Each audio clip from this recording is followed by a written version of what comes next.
की बड़ी खबर के साथ इराक में शॉपिंग मॉल में लगी शदीद आग। हादसे में कम से कम 60 लोगों की मौत हो गई है। आग की लपटों में समा गया इराक का पूरा मॉल। हर तरफ धुआं धुआं और चीख पुकार सुनने को मिली है। आतिश जदगी के बाद कई लोग लापता भी हो गए हैं। आग लगने की वजह अब तक साफ नहीं हो पाई है। जख्मियों को पास के अस्पताल पहुंचाया जा रहा है। तस्वीरें आप देख सकते हैं, बेहद शदीद ये आग लगी जिसने पूरे मॉल को जलाकर खाक कर दिया है। ये आग की लपटें तेजी से फैलती हुई नजर आई।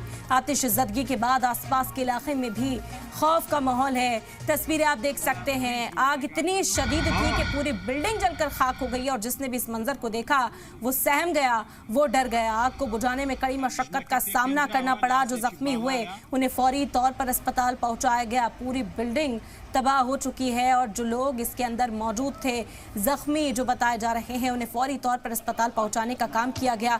तेजी से फायर फाइटर्स ने यहां पर काम किया और आग के बीच में से कई लोगों को निकाला गया है जिन्हें अस्पताल में भर्ती कराया गया। कम से कम 60 लोगों की मौत हो गई है। आग इतनी शदीद थी और इतनी तेजी से फैल रही थी कि लोगों को निकालने में काफी वक्त लगा, जब तक 60 लोगों की मौत हो चुकी थी। लेकिन कई और लोग जख्मी हैं जिन्हें अस्पताल में भर्ती कराया गया है। इराक के शॉपिंग मॉल में शदीद आग लगी। हादसे में कम से कम 60 लोगों की मौत हो गई है। आग की लपटों में समा गया इराक का पूरा मॉल।